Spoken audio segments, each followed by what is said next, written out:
Tout le monde.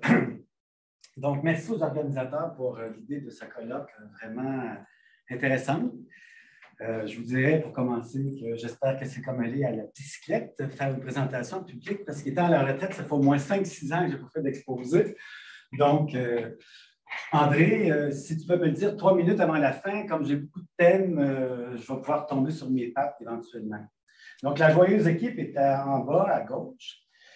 Malheureusement, je n'avais pas le temps de vous parler des travaux faits antérieurement. À ma grande surprise, il y a des pionniers qui avaient passé là il y a très longtemps, dont Joseph Smith, qui a fait des observations sur les stries glaciaires. Je vais saluer en passant, par contre, la remarquable contribution de l'Université de Sherbrooke, qui a publié tous les articles là, consistants sur le quaternaire disponible jusqu'à aujourd'hui, 4-5 papiers là, intéressants. Une publication plus récente, là, faite à partir d'images satellitaires dans les années 2010-2014 sur le modèle glaciaire. Ça avance ou ça avance pas? Oui, bon. On va commencer par, je pense que j'ai sauté mon plan. Oui, c'est ça. Bon, j'ai plusieurs thèmes, d'où la nécessité de me rappeler 3 minutes avant la fin où j'en suis. On va commencer par les écoulements glaciaires. Donc, on a utilisé 2 types de données. En fait, on a compilé toutes les stries publiées jusqu'à aujourd'hui, plus un certain nombre de sites, quelques dizaines, je ne me rappelle plus exactement combien, qu'on a porté sur carte. Et puis, il y aura aussi la contribution du LIDAR. Le LIDAR, je reviendrai dans un instant. Je vous présenterai la typologie des indicateurs. C'est un nouveau monde qui permet d'observer les écoulements glaciaires à la grandeur de l'île et non plus uniquement ponctuellement comme avec les stries glaciaires. Donc, les stries, il y en a comme 93 sites connus là, à l'île d'Anticosti. Je vous ai mis à gauche, en fait, c'est comme des espèces d'histogrammes là, circulaires. La compilation des stries sur la côte nord, 177 sites, je pense qu'il y a un pointeur là-dessus, en tout cas, peu importe. Donc, on voit que sur la côte nord, c'est franchement nord-sud. C'est la glace qui vient du bouclier canadien. Lorsque la calotte glaciaire du bouclier a abordé l'île, il y a une espèce de mouvement là, de déviation vers le sud-ouest qui s'est produit, comme on peut le constater. Mais dans l'ensemble, c'est beaucoup plus complexe qu'on le verra plus tard. Dans l'ouest, les stries sont assez simples, écoulement vers le sud-ouest. C'est reconnu depuis longtemps, ça, par l'équipe de Sherbrooke, notamment. À l'est, ça semble assez simple aussi, mais il y a peu de données. Par contre, au centre, sur le plateau central, l'espèce de grande tache foncée, comme vous allez voir tantôt, c'est beaucoup plus compliqué. Il y a notamment des stries d'orientation est-ouest qui n'avaient pas reçu d'explication jusqu'à maintenant, qui sont connues, mais qu'on n'avait pas encore vraiment expliquées. J'arrive maintenant à l'imagerie LIDAR. LIDAR, c'est une espèce de scan laser du paysage qui permet de produire des images avec une très haute résolution quant au relief. En fait, tout ce qui a une amplitude de moins de 50 cm de dénivellation devient visible. Donc, on peut faire une analyse très, très fine du relief. Je vais commencer par vous présenter une série d'indicateurs qu'on a utilisés pour arriver sur une carte qui organise un peu l'information. Donc, dans un premier temps, des cannelures, on les voit très bien sur les 2 images du bas. Toutes les images sont localisées sur les petites cartes en haut.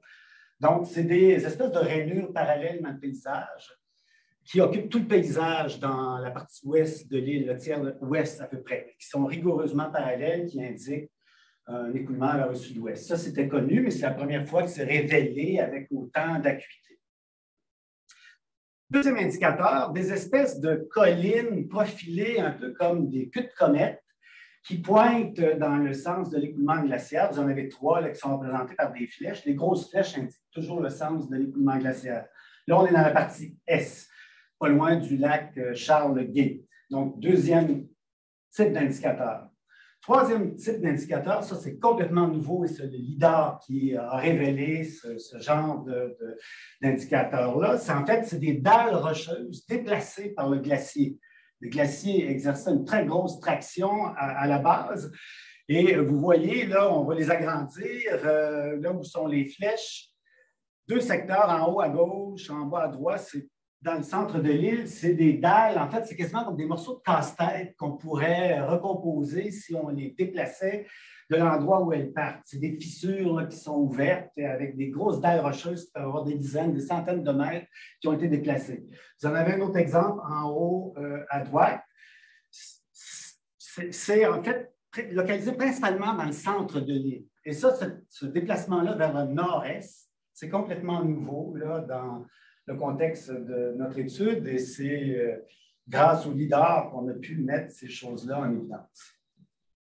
Il y a une prédisposition. Si on fait la littérature pour voir comment ça a pu se produire, ça existe ailleurs dans le monde. C'est très rare au Canada. Il y en a juste 2 sites qui sont connus au Canada présentement, dans les plaines de l'Ouest, puis maintenant à l'île d'Anticosti. Mais il y en a aux États-Unis, il y en a à différents endroits. Et partout, on a la même configuration géologique. C'est souvent des strates horizontales ou très faiblement inclinées, avec des lits de résistance différentes par rapport au cisaillement. À l'île d'Anticosti, en fait, c'est souvent probablement, on ne les a pas encore vus sur le terrain, on est en train d'analyser les images LIDAR, c'est souvent probablement des couches de shale qui cassent. Et c'est ce qu'on mentionne dans la littérature. C'est souvent des couches de shale entre des couches plus résistantes de grès ou de calcaire qui vont casser et qui vont permettre le déplacement de ces couches, ces dalles rocheuses. Maintenant, on arrive à des complexes de formes, des associations de formes un peu plus complexes qui définissent ce qu'on appelle des courants de glace. Au sein de la calotte glaciaire, il y a comme des courants de glace. Ce ne sont pas des langues individualisées, c'est vraiment des courants de glace au sein de la calotte glaciaire. On en a un exemple ici où en haut à gauche, vous avez un paléo-écoulement, si vous voulez, glaciaire, qui est recoupé par un courant de glace plus récent, une moraine latérale, une bordure très, très nette. On va zoomer un peu. Donc, on voit la bordure très, très nette, là, indiquée par bordure du courant de glace. Et puis, les collines profilées dans le sens de l'écoulement glaciaire à droite, dans une espèce de mouvement tournant. Il y en a 4 courants de glace comme ça à l'île d'Anticosti. Dans ce cas-là, précisément, après la période active de courant de glace, il y a un escarre qu'on appelle, en fait, c'est le moulage d'une rivière sous-glaciaire qui s'est développé et qui débouche sur un delta, qui est indiqué un delta qui est à la limite marine. Donc, ça nous permet d'affirmer que la marge glaciaire devenue inactive après une période d'activité était en contact avec la mer. Donc, c'est à peu près il y a 15 500 ans, d'après les données que je vais vous présenter plus tard. D'autres indicateurs, des associations de moraines frontales et latérales du côté nord, près de la rivière Observation, qui témoignent en fait d'écoulement de langue et de lobes à partir de ce que vous avez commencé peut-être à anticiper, l'existence d'une calotte glaciaire autonome qui s'est développée sur l'île d'Anticosti pendant la déglaciation. Autre phénomène, des escarres, donc un moulage encore de rivières sous-glaciaires, dont la configuration avec la triple jonction que vous avez en bas à droite suggère un écoulement vers le nord, donc encore une fois de la glace plutôt au sud. Tout ça m'amène à cette carte-là qui synthétise l'information qu'on est en train de cartographier à l'ensemble de l'île. Donc, vous avez 2 couleurs. En rouge, le fameux mouvement du sud-ouest en provenance du bouclier canadien qui est reconnu depuis longtemps, qui avait été décrit par les gens de Sherbrooke. Et en bleu, c'est la calotte anticostienne. Les flèches vont de façon divergente par rapport à une ligne tirée qui représente la zone de dispersion des glaces.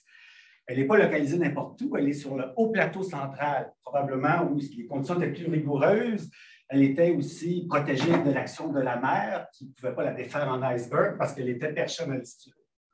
À droite, on a un écoulement en jaune, dont on ne sait pas trop quoi faire pour le moment. Il y a une bordure très, très nette en tireté jaune. Là, ça se passe à l'est. On pense que c'est peut-être un courant de glace sous la calotte glaciaire du bouclier, mais pour l'instant, c'est encore en réflexion. Donc, si je reviens à ce modèle-là, des stries, je vous disais tantôt que ce nouveau modèle-là, avec les écoulements vers le nord-est, fournit enfin une explication aux stries est-ouest qu'on trouve dans la moitié nord du plateau central, qui sont connus depuis longtemps, mais qui n'avaient pas reçu d'interprétation, curieusement, même dans les articles de l'équipe de Sherbrooke. J'arrive maintenant à la déglaciation.